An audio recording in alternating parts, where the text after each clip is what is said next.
আমার ছেলের স্যালাইন দেয়, স্যালাইন ট্যালাইন দিয়ে ঘুমের ওষুধ দিয়ে ঘুম পাড়ায়। বাচ্চার অবস্থা তখন খুব খারাপ, কোনো রকম নিঃশ্বাস নিতেছে ও। ওই সময় পরে বারে বারে বলতেছে টাকা ছাড়া ছাড়া যাবে না।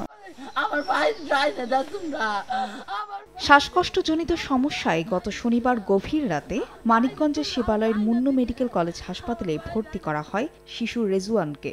স্বজনদের অভিযোগ, আশঙ্কাজনক হলে পরদিন সকালে শিশুটিকে ঢাকার হাসপাতালে নিতে বলা হয়। এরপরই ঘটে বিপত্তি। চিকিৎসার খরচ ৩,০০০ টাকা তাৎক্ষণিক দিতে না পারায় শিশুটিকে আটকে রাখে হাসপাতাল কর্তৃপক্ষ। এক পর্যায়ে সেখানেই বিনা চিকিৎসায় মারা যায় রেজওয়ান।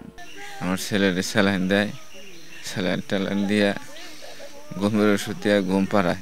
আরেকজন এসে উনি নাকি ওই ঘুমের ওষুধ আবার আর দ্বিতীয় ডোজ দেয়, এই কারণে আমার ছেলের ভুল চিকিৎসার কারণে মারা যায়। বাচ্চার অবস্থা তখন খুব খারাপ, কোনো রকম নিঃশ্বাস নিতেছে ও। ওই সময় পরে বারে বারে বলতেছে টাকা ছাড়া ছাড়া যাবে না। আমরা বিচার চাইবা যান, আমার দাদারে মাইরে ফেলাইছরা। নগদে 500 টাকা বা তার বেশি পেমেন্টে পেতে পারেন ঢাকায় জমিসহ 20 কোটি টাকার পুরস্কার।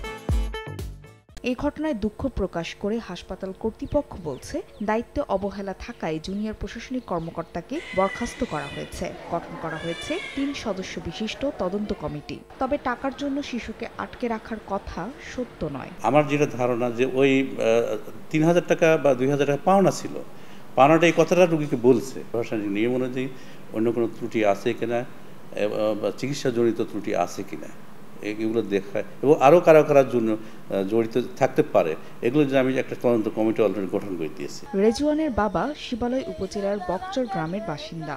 সাভারের একটি বেসরকারি উন্নয়ন সংস্থায় কাজ করেন তিনি। সময় সংবাদ, মানিকগঞ্জ।